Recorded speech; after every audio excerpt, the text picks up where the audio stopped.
Hello friends, today we will see about Hall effect transducer. So first of all, let us see the principle of Hall effect transducer. The principle of working of Hall effect transducer is that if a strip of conducting material carries a current in the presence of a transverse magnetic field, a difference of potential is produced between the opposite edges of the conductor. The magnitude of the voltage depends upon the current, the strength of the magnetic field, and the property of conductor called Hall effect. Here in this animation we can see that there is one conducting material and it carries a current with the help of current source. When there is a transverse magnetic field with the help of we can say magnet, at that time the voltmeter deflection is there, so we can say that there is a production of voltage, or we can say the voltage is produced on the opposite edges of the conductor, as we can see in this animation. Now in the principle of Hall effect transducer, the Hall effect is present in metals and semiconductor in varying amount depending upon the densities and mobilities of carrier. Here as we can see in the figure, there is a one Hall strip, and between 1 and 2 there is a voltage source is applied with the help of rheostat, and emitter is connected in series, right? And the output voltage, or we can say Hall voltage, is produced on the opposite edges of 3 and 4 number side, 3 and 4 number side, right? So let us consider above figure. Current is passed through the leads 1 and 2 of the strip. The output leads connected to edges 3 and 4 are at the same potential when there is no transverse magnetic field passing through the strip. When the transverse magnetic field passes through the strip and output voltage appears across the output leads, this voltage is proportional to the current and the field strength.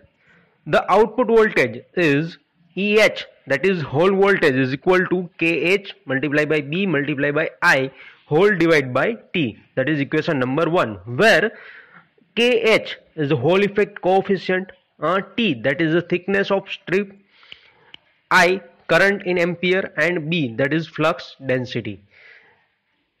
Thus the voltage produced may be used for measurement of either current I or the magnetic field strength B. The Hall effect EMF is very small in conductor and is difficult to measure, but in the semiconductors such as germanium, the EMF produced is sufficiently large to be measured by a sensitive moving coil instrument. Now let us see some of the application of Hall effect transducer. The first application is magnetic to electric transducer. The Hall effect transducer can be used as a magnetic to electric transducer. A semiconductor plate is inserted into the magnetic field to be measured. The magnetic lines of force are perpendicular to the semiconducting plate. The transducer gives an output voltage which is proportional to B, the magnetic field density. Now in magnetic to electrical transducer, the system has the advantages of requiring a very small space in the direction of the magnetic field, and therefore the Hall element can be inserted in narrow gaps for magnetic measurement in airspace.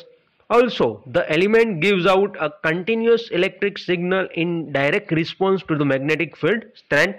Its disadvantages are high sensitivity to temperature variations and to the fact that the Hall coefficient may vary from plate to plate. Now the second application, measurement of displacement. The Hall effect can be used for the measurement of location or displacement of a structural element. It can serve as an indirect acting position displacement or proximity transducer in case where a change of geometry of a magnetic structure causes a change of magnetic field.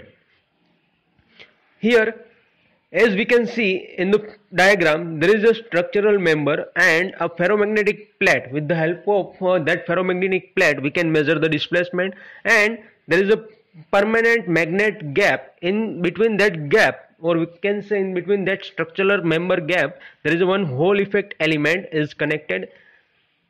As shown in the figure, a ferromagnetic structure having a permanent magnet. The Hall effect transducer is located in the gap adjacent to the permanent magnet. The field strength produced by the permanent magnet in the gap where the Hall effect element is located. Magnetic field strength is varied by changing the position of ferromagnetic plate. The voltage output of Hall effect transducer is proportional to the field strength in the gap, which is function of the position of the ferromagnetic plate from the structure, or we can say that means the displacement. The method permits the measurement of displacement down to 0.025 mm. Now let us see the measurement of current. An interesting application of Hall effect transducer is shown below in figure. This device serves to measure current in a conductor without the need for interrupting the circuit and without making electrical connection between the conductor circuit and the meter. Here, as we can see, the Hall effect element is used to measurement of current. There is one magnetic concentrator and the conductor is placed between that magnetic concentrator, and one Hall effect element is also placed between the gap of magnetic concentration, right? So we can say that a current passes through the conductor and sets up a magnetic field surrounding the conductor. This magnetic field is proportional to the current. So a Hall effect transducer is placed in a slotted ferromagnetic tube which is act as a magnetic concentrator. The voltage produced at the output terminal is proportional to magnetic field strength and hence is proportional to the current flowing in the conductor. The system can be used for measurement of currents from less than a milliampere to 1000